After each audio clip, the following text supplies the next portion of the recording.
and welcome to another session on spectrum. So let's continue with the poem. We stopped with we are digging a grave in the sky, it is ample to lie there. So we stopped there, right? So let's continue. A man in the house, he plays with serpents, he writes when the night falls to Germany, your golden hair, Margaret. He writes it and walks from the house. The stars glitter, he whistles his dogs up. He whistles his Jews out and orders a grave to be dug in the earth. He commands us strike up for the dance. So here we have the poem introduces us to a new character. And this new character is given a name. He is not given any specific name, but he's just given a name, a man. So this is a reference perhaps to the camp guard, the guards in the concentration camp. So it's very clear from this word man that Celan is actually talking to us or telling us, hinting at the camp guards, and therefore this camp guard is a member of the Nazi regime or the Nazi service, and they are in charge of the concentration camp. So he tells us, Celan tells us about this man in detail. His living condition is different from that of the prisoners. The prisoners who live there, the prisoners are living a terrible, pathetic life. Whereas the living condition of this man is totally different. He lives in a house like a normal human being. And he has all the luxuries. He lives a happy life. He has his family with him. They are not separated from him. He does not know the pangs of what separation is. So he is living a very perfect and happy life. His life is different. His life is quite different from that of his of the prisoners. That's why he says a man in the house. So see, it's not the camp. The house here is a reference to the place where the guard is living. Okay, and this word, one small word, brings in a sharp contrast with the life or the living condition of the guard with that of the prisoners. The living condition of the prisoners is terrible. They are stuffed in the barracks. They are living there. Those ghettos, I presume I had shown some of those pictures in the last video. And they are living a terrible life as all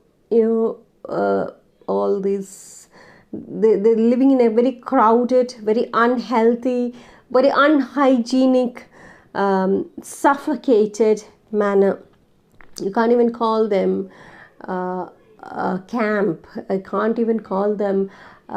It's like a terrible living condition. So this guard, Celan tells us through the poem, through the lines of the poem, Celan tells us of his sinister side also. Look at it. A man in the house, he plays with the serpents. He writes, he plays with the serpents. Now the word serpents is here used in a different manner. It is used in a negative, it is used with a negative connotation. He introduces, Paul Celan also introduces the dark and sinister side of this guard as well. it's not just that he is living on a better life than that of the prisoners, but also the dark side, the sinister side of this guard is also vividly portrayed by Paul Celan. Now look at the word. A man in the house, he plays with the serpents. He writes when the night falls to Germany, your golden-haired Margaret. He writes it and walks from the house, the stars glitter. He whistles his dogs up. He whistles his Jews out and orders a grave to be dug in the earth. He commands us strike up for the dance. So look at the word serpent. He plays with the vipers and he plays with the snakes. So he plays with the serpents, that's what he says. So here the serpents is used in a very negative manner. It is used in a negative connotation. And it is about the sinful, snakes as sinful, as in the Christian mythology or the Jewish mythology, the Adam and Eve story. It is sinful, it is that of betrayal, it is that of the loss of innocence. It is if you look at the Bible, it is said that the snakes were very innocent beings.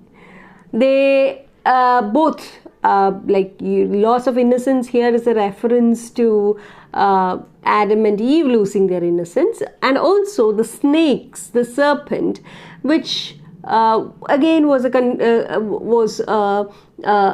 creation of God, was actually a very innocent being. An innocent, it was not poisonous.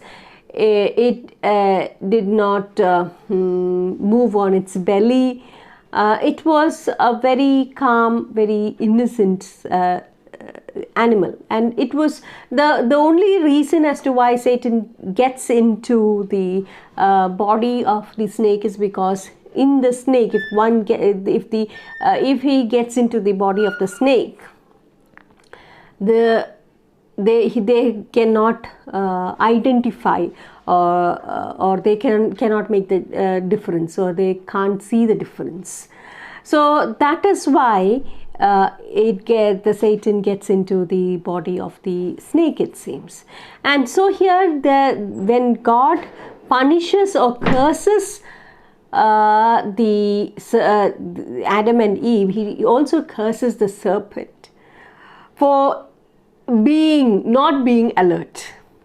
So he curses the serpent as to, there is a loss of innocence. So in a way it is a loss of innocence. We can look at it as a loss of innocence, the snakes. So he also says that the snakes, Paul Celan uses it in a very negative way.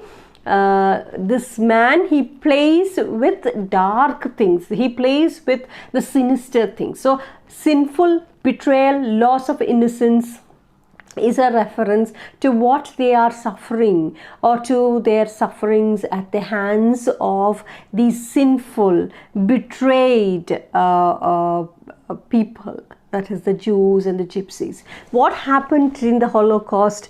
See, Hitler never let the world know that such a heinous crime was going on. All the things were sealed after the war. In fact, the world got to know about the Holocaust only through the memoirs which were dug deep inside the earth, when there was a large grave digging and all. Only then they found the bodies, these cremation places, all these right now they are all preserved, but see, they were all very cleverly, cunningly hidden from the world, and the people were so it was all done also under the shadows of the Second World War. So the world did not come to know of what is happening there.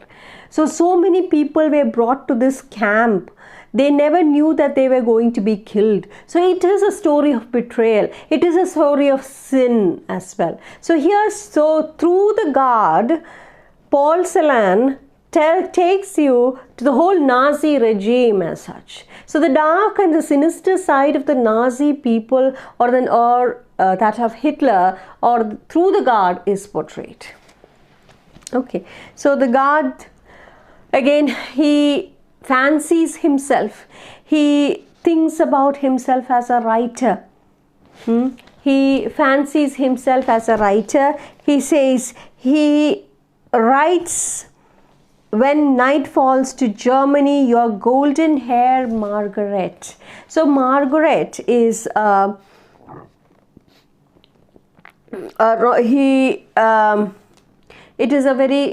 Margaret is a character, a literary character who has blonde hair, and Margaret can be taken as an example for the Aryan race.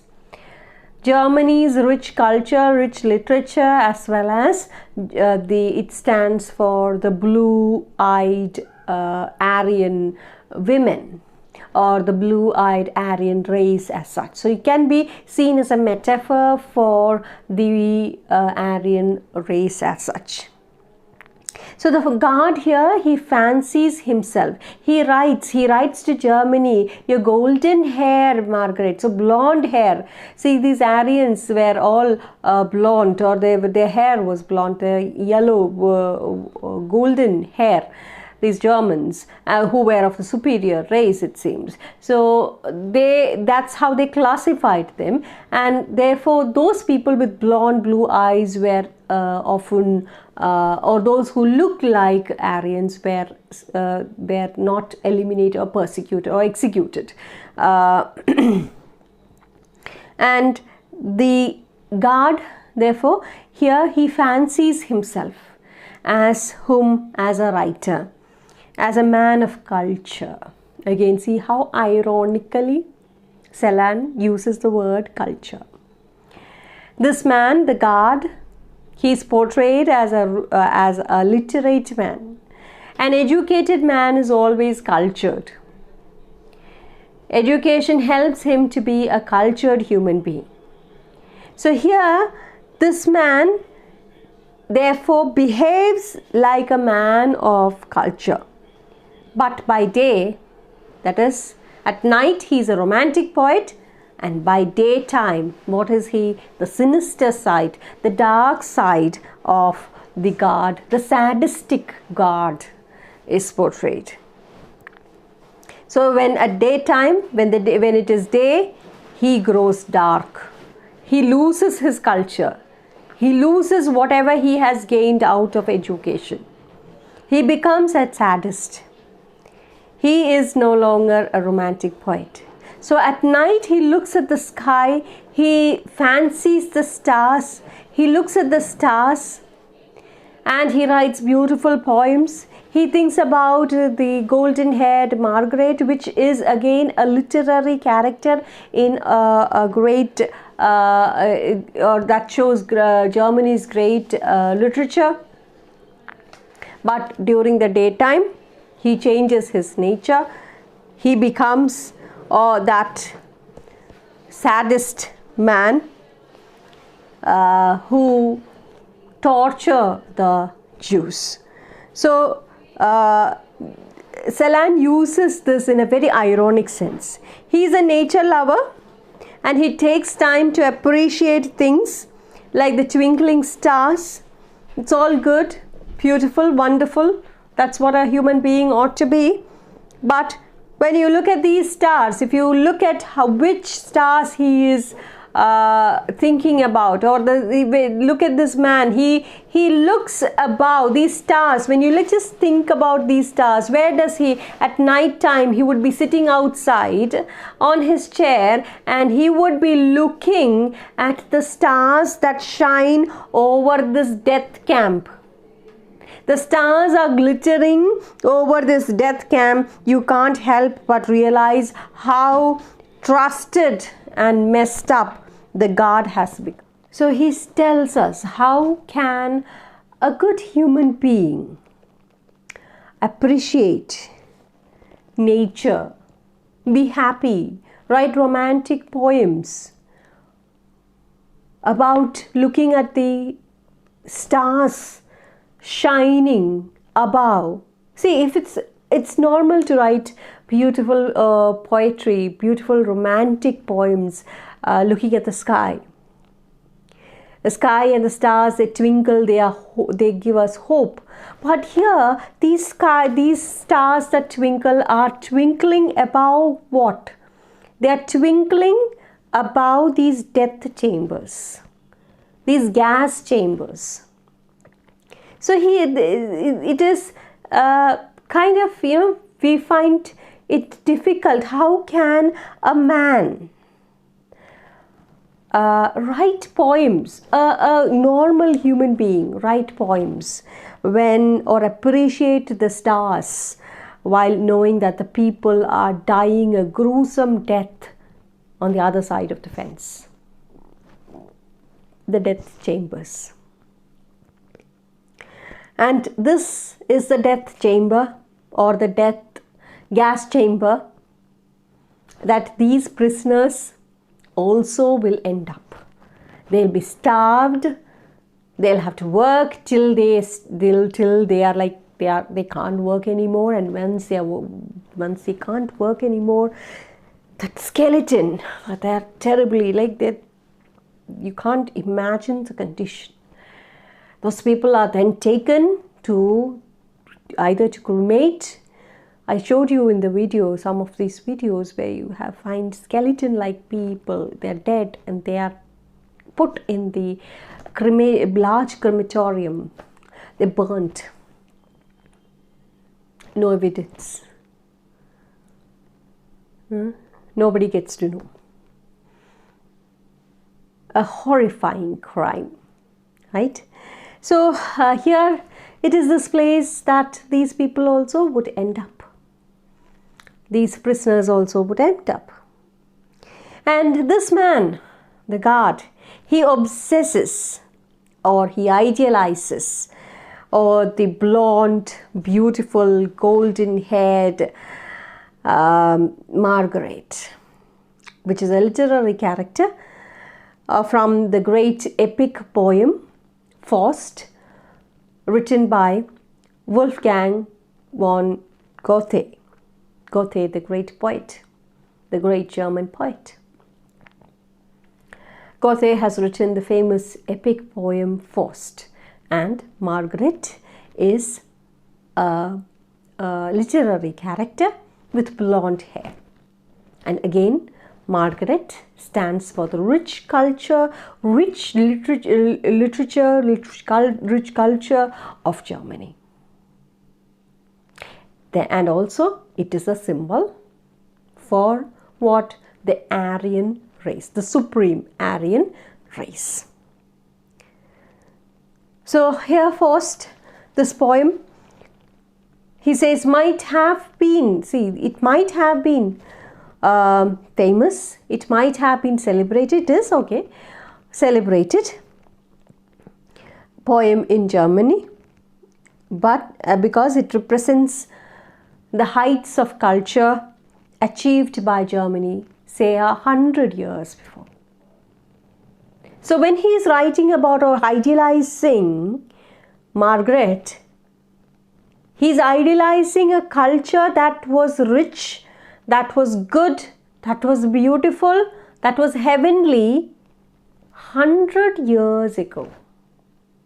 Now, with Hitler coming in, this beautiful culture of Germany, this beautiful literature of Germany, everything is lost.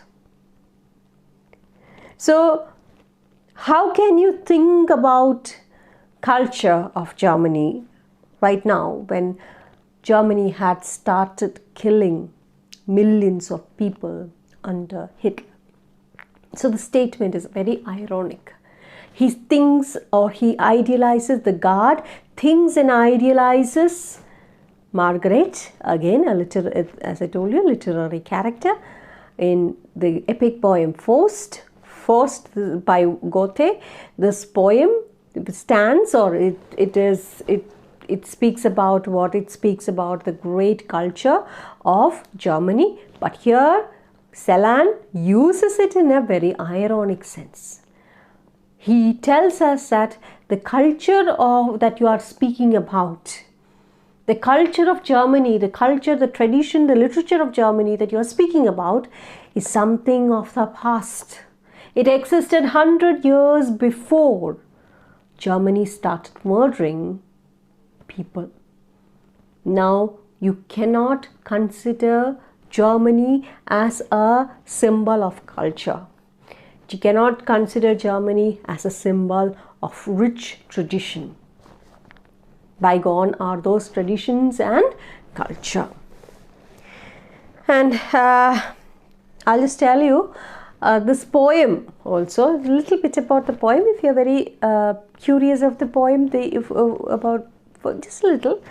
The poem Faust by Goethe is essentially about a scholar named Faust. Now, it's similar to Dr. Faustus also. You have Christopher Marlowe's Dr. Faustus, but yeah, it's similar to it.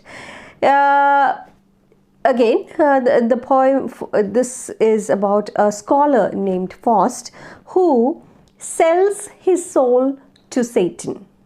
The soul of the scholar is sold to Satan. In return, he gets power and he gets knowledge. Okay, and along the way, what happens is he seduces a poor, sweet German girl called Margaret. Okay, so here if you look at it, if you try to look at this poem, there it stands as a symbol. Faust here, through Margaret, though Faust is not mentioned anywhere in the poem, Margaret, the word Margaret takes us to Goethe's Faust. Faust is a scholar who sells his soul to the Satan or to the devil, to Satan. In return, he gets power and knowledge, which can be taken as a reference to whom? To Hitler.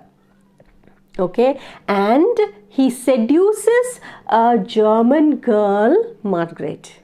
So again, this can be taken as the people of Germany, the Aryan race as such. See, Margaret stands for the Aryan race here in the poem. Celan uses it as a symbol for the Aryan race. Now here he also says seduces. See, the original poem Faust seduces, in that the scholar seduces this girl, German girl. So the people in Germany are seduced, are tempted, they are mentally, they are made to think. There is a kind of, they have poisoned the mind of all the Germans to have a hatred for the Jews and other people who are non-Aryans, who do not belong to this Aryan race.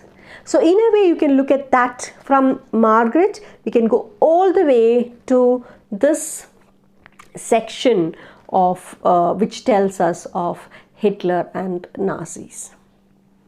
Okay, but then you'll have to do a little research work. So I just told you this out of curiosity.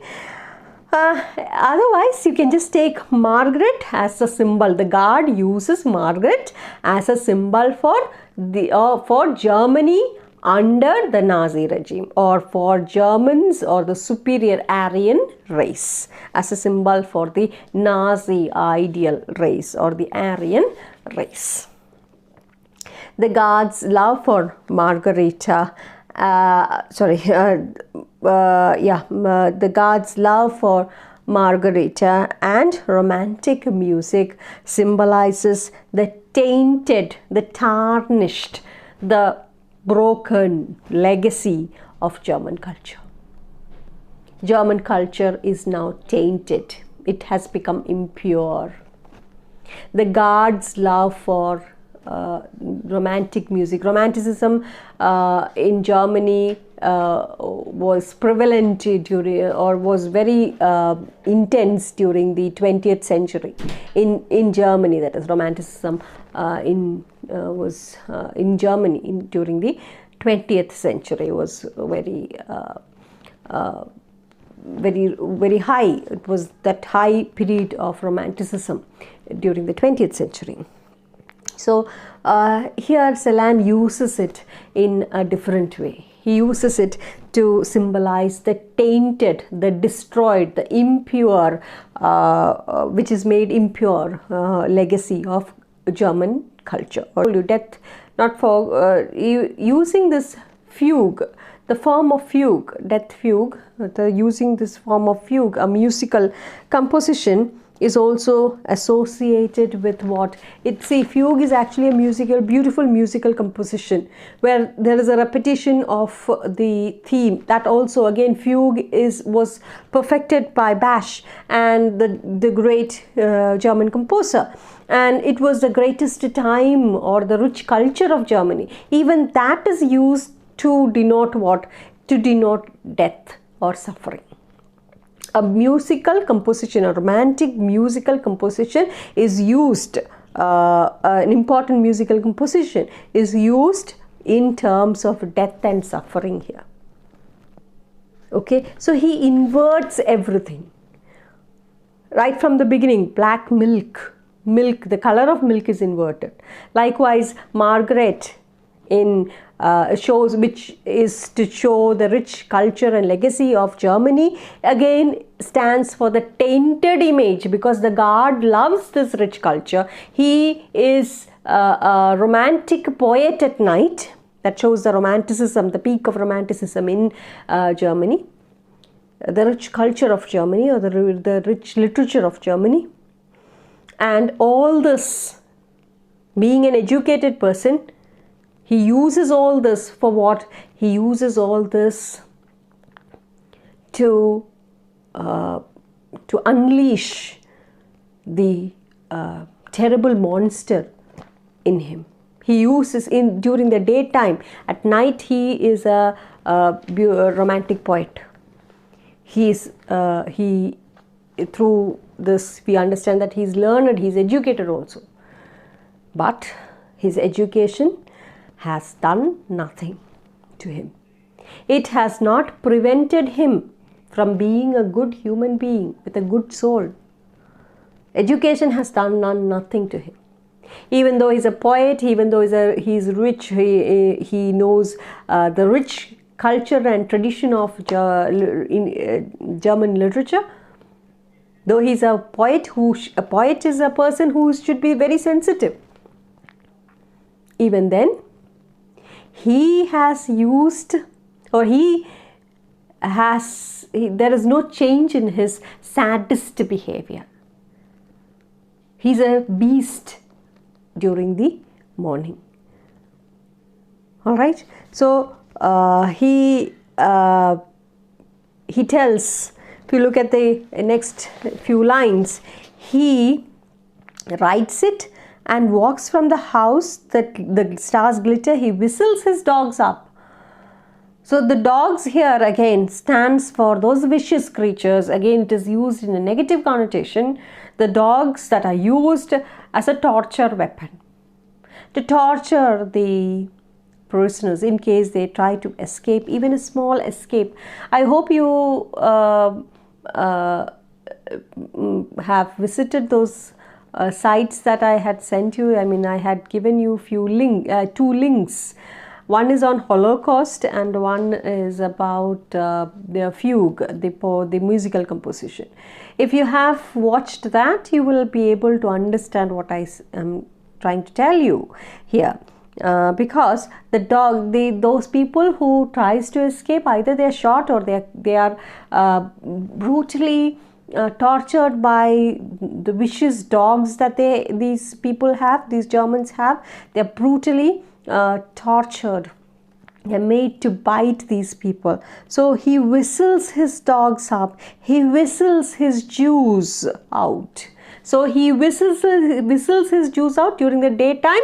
He whistles, and these prisoners, they come out from these ghettos, these concentration camps, and they are forced to work. And what work they do? They are digging the graves. They're digging the graves for whom? They're digging the graves for those people who have died and who have been put in the in the death chambers, or either cremated, or they are put in the gas chambers, mostly for those who are put in the gas chambers.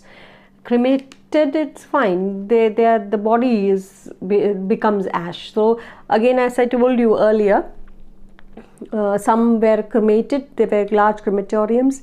Some bodies were cremated and others were put in the buried in the graves dug by these prisoners. So these graves are being dug for those people who have been killed in the gas chambers, and they will be buried there. He commands us, strike up for the dance, and he commands whom? The Jews to come and start. Some of them are to entertain the prisoners. Now here he commands us, strike up for the dance, is a reference to how these Jews were treated by these guards in the concentration camps. Some were made to sing the death fugue. Some were made to play musical instruments, okay, which had the sad songs, which had the sad songs of death, the music of death. They were made to either entertain the people so that they would be able to work, dig the graves, but that's most not likely, but it could have been a way of, a sadistic kind of way of reminding them that death is lurking at your doorstep, and they were forced to play this death fugue. And some would dance and entertain, others would dig the graves. So that's what it's all about. We shall stop here, and the next few lines we shall take up in the next few videos. So thank you and keep safe.